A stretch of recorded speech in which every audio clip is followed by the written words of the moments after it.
trong đêm xa vời thấy đâu em có biết không em ơi anh nhớ lắm em ơi anh rất nhớ đừng có giờ đây chẳng phải đâu sẽ sẵn quay lại tôi chẳng phải đâu sẽ sẵn quay về tôi cơn bão bão trời kia đứng còn rơi em nhớ em yêu em. Anh yêu em mà. Anh yêu em. Gì đó? Anh yêu em. Đây là siêu nào? Cái lo đấy, mình biết. Chắc ai đó sẽ về. Anh Mình yêu em biết mà. con chị thao này. Chắc ai đó sẽ về. Hả? Chắc ai đó sẽ về. Chắc ai đó sẽ về nhỉ? Tôi ở ba. Không có phanh vai đâu. Em đừng điều gì bên em. khi bên anh em thấy điều chi khi bên anh em thấy điều gì lúc nói rồi Ê bạn ơi. chẳng còn những giây phút Hôm nay đêm bạc đà mà biết luôn. gió mang em rời xa Hôm nay nó ở cái nơi đây anh ấy được đi khi ở xa ngoài nhau. em nhớ về Anh sao em bên? Tiếng này luôn của đây. Ai đu này luôn của đây. Tiếng ai đu này luôn của đây. Ai đu nhỉ? Ai đu vâng. Ai đu còn này còn này.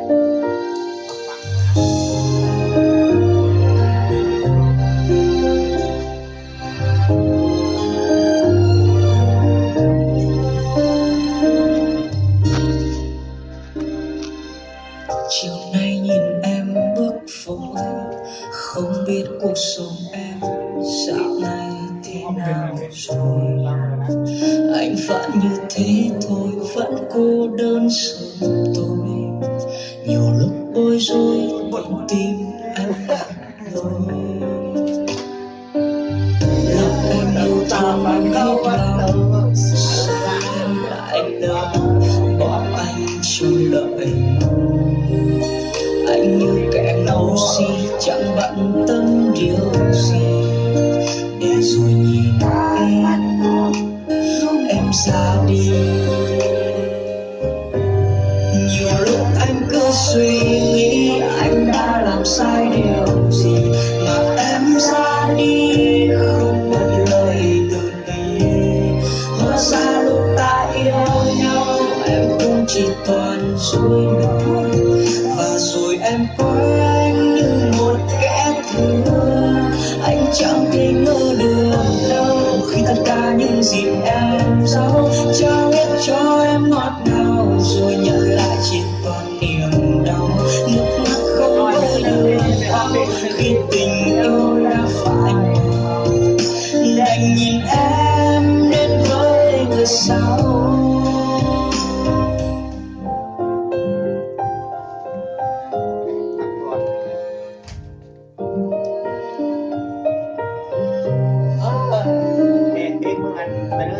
Coi thăm nhau cái vòng kiệt dục cái thải này. Ngoan đấy.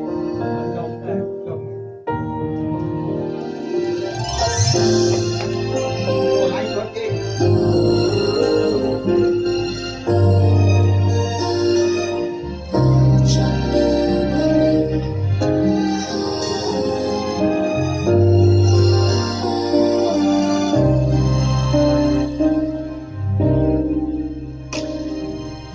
chiều nay nhìn em bước vội không biết cuộc sống em dạo này thế nào rồi anh vẫn như thế thôi vẫn cô đơn sớm tối nhiều lúc bối rối có tin anh làm lỗi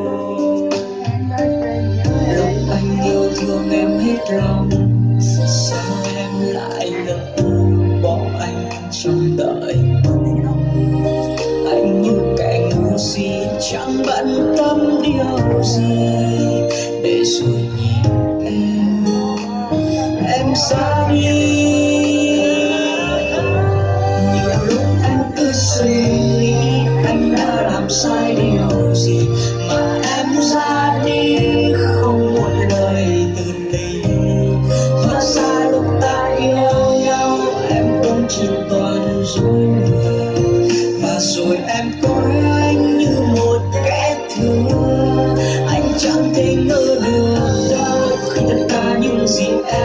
dấu, trao hết cho em ngọt ngào, rồi nhận lại chỉ toàn niềm đau. Nước mắt không vơi được đau khi tình yêu đã phai màu. Đành nhìn em đến với người sau. Nhiều lúc anh cứ suy nghĩ anh đã làm sai điều gì mà em ra đi không một lời từ ly. Hóa ra lúc ta yêu nhau em cũng chỉ toàn dối lừa, và rồi em coi anh như một kẻ thù. Anh chẳng thể ngờ được nhau khi tất cả những gì em giấu, trao hết cho em ngọt ngào, rồi nhận lại chỉ toàn niềm đau.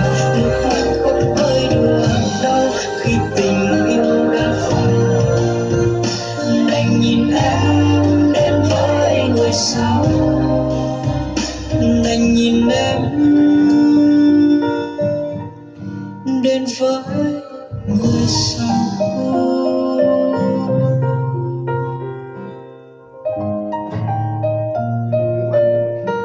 Tiếng mẹ Tring.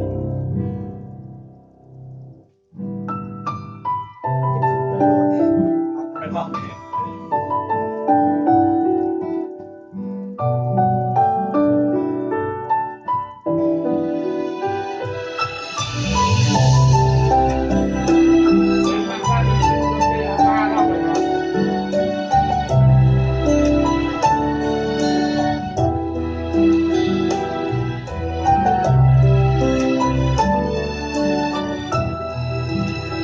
Ngồi một mình nghĩ về cuộc tình đã tan vỡ, rồi thầm mơ thời gian có thể quay trở lại Đây nè.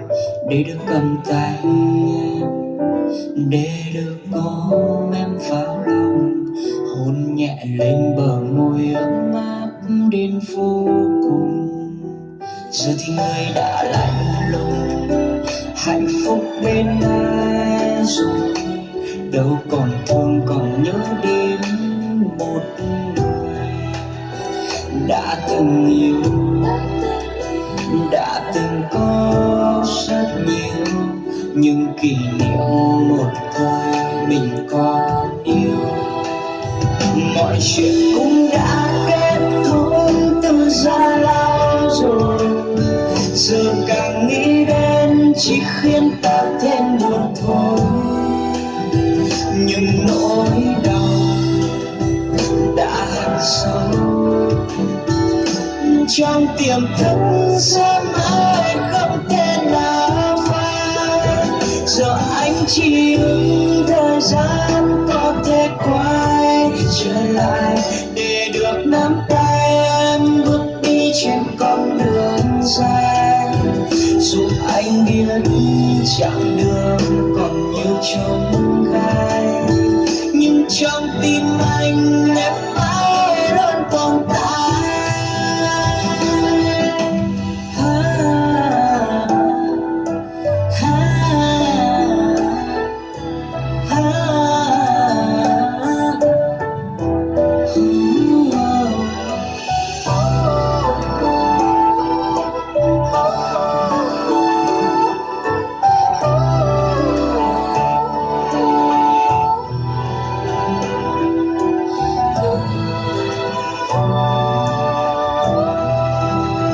Giờ thì người đã lạnh lùng, hạnh phúc bên ai rồi, đâu còn thương còn nhớ đến một người đã từng yêu, đã từng có rất nhiều những kỷ niệm một thời mình còn nhớ.